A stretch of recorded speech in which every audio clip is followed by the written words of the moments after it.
الرحمن الرحیم۔ السلام علیکم۔ ہمیں اس کا فیصلہ منظور ہے۔ اللہ کے نبی حضرت ابراہیم علیہ السلام سے لے کر آج تک کعبہ لوگوں کی توجہ کا مرکز ہے۔ اس گھر کا حج ہمیشہ سے ہی ہوتا رہا ہے۔ کعبہ مکہ کی وادی میں پہاڑوں کے درمیان تعمیر کیا گیا۔ کعبہ میں خوشبو کے لیے عود جلائی جاتی۔ اسی آگ سے کعبہ کے دروازے پر ڈالا گیا پردہ جل گیا اور کعبے کی عمارت کو آگ سے نقصان پہنچا۔ یہ 606 کا واقعہ ہے۔ اس سال بارش بھی زیادہ ہوئی۔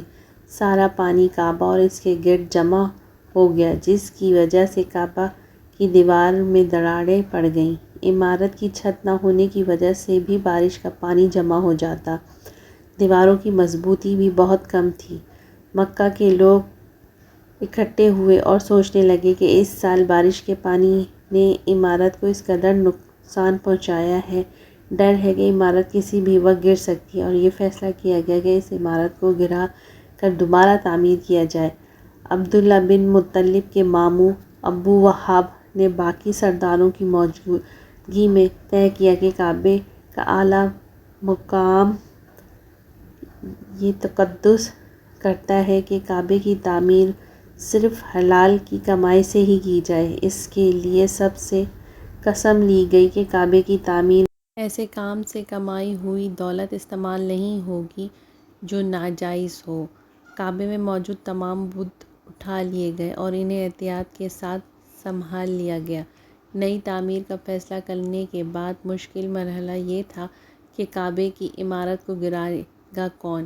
اس کام کے لیے کوئی بھی تیار نہیں تھا۔ لوگوں کا خیال تھا کہ جو اس عمارت کو گرائے گا اس پر مصیبت آ جائے گی، حالانکہ ایسی کسی بے حرمتی یا بری نیت سے نہیں کیا جا رہا تھا۔ ولید بن مغیرہ نے ہمت دکھائی، کندھار پکڑا اور کعبے کی دیوار توڑنا شروع کر دی۔ سب لوگ اگلی صبح کا انتظار کرنے لگے کہ کہیں ولید پر کوئی مصیبت نہ آ جائے۔ جب ولید پر کوئی مصیبت نہ ٹوٹی تو سب لوگ اس کام میں شامل ہو گئے۔ کعبہ کی دیواریں مکمل طور پر گرا دی گئیں اور نئی تعمیر کے لیے جگہ برابر کر دی گئی۔ انہی دنوں جدہ کی بندرگاہ پر ایک یونانی جہاز ٹکڑے ٹکڑے ہو گیا۔ بحریہ جہاز یمن کے ایک کلیسا کی تعمیر کے لیے سامان لے کر جا رہا تھا۔ مکہ والوں اس بات کا پتہ چلا تو ولید بن مغیرہ کو جہاز کی لکڑیاں خریدنے کے لیے بھیجا۔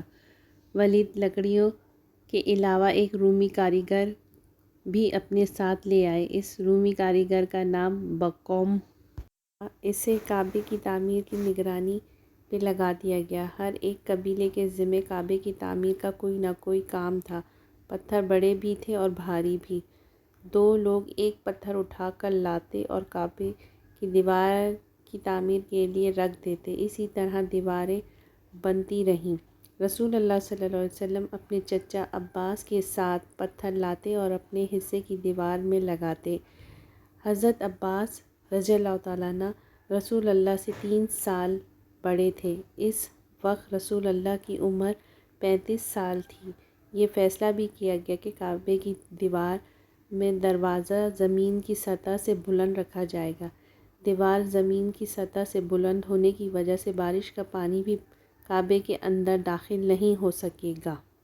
دیواریں اونچی ہو گئیں اور حجر اسود کو اس کی جگہ پر نصب کرنے کا وقت آ گیا۔ تمام قبیلے جو کعبے کی تعمیر میں حصہ لے رہے تھے، ان میں سے ہر ایک کی خواہش تھی کہ یہ سعادت ان کے حصے میں آئے۔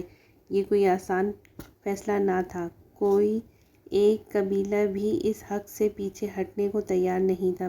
پہل یہ بات بحث میں بدلی۔ آخرکار یہ جھگڑا بن گیا۔ کوئی بھی اس سعادت سے محروم رہنے کو تیار نہیں تھا۔ ہر کسی نے اسے زندگی اور موت کا مسئلہ بنا لیا۔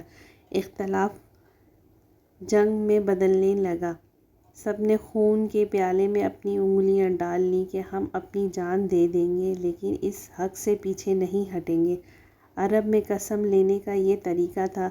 اس سارے معاملے کو 4 دن گزر گئے اور کوئی فیصلہ ہوتا نظر نہیں آ رہا تھا۔ 5ویں دن لڑائی چھڑنے کو تھی۔ ایسے میں ابو امیہ بن ولید نے سب قبیلے والوں کو جمع کیا۔ ابو امیہ قریش کے سب سے زیادہ عمر والے شخص تھے۔ انہوں نے کہا کہ لڑائی سے کعبے کی بے حرمتی ہوگی، کعبے میں قتل و غارت گری ہوگی، جو کسی طور پر مناسب نہیں۔ ہمیں مل بیٹھ کر کوئی فیصلہ کر لینا چاہیے۔ کافی دیر کی گفتگو اور بحث کے بعد یہ طے پایا، کوئی شخص یہاں کعبے سے باہر نہیں جائے گا اور کعبے سے باہر موجود کسی کو اس فیصلے کے متعلق نہیں بتایا جائے گا۔ کل صبح جو شخص سب سے پہلے کعبے میں داخل ہوگا، ہم اسے اپنا جج مانیں گے۔ وہ جو فیصلہ کرے گا، ہم سب اس کے فیصلے کے پابند ہوں گے۔ سب لوگ اس پہ راضی ہو گئے۔ اب انتظار ہونے لگا کہ رات ہو اور پھر اگلی صبح ہمیں پتہ چلے کہ وہ کون ہے جو ہمیں اس مشکل سے نکالے گا۔ اس بات کا کعبے کے اندر موجود لوگوں کے علاوہ کسی کو علم نہیں تھا کہ کیا فیصلہ ہوا ہے۔ ہر قبیلہ یہ خواہش رکھتا تھا کہ صبح سب سے پہلے کعبے میں داخل ہونے والا ان کے قبیلے سے ہو۔ اس کے لیے تمام لوگ دعائیں مانگتے رہے۔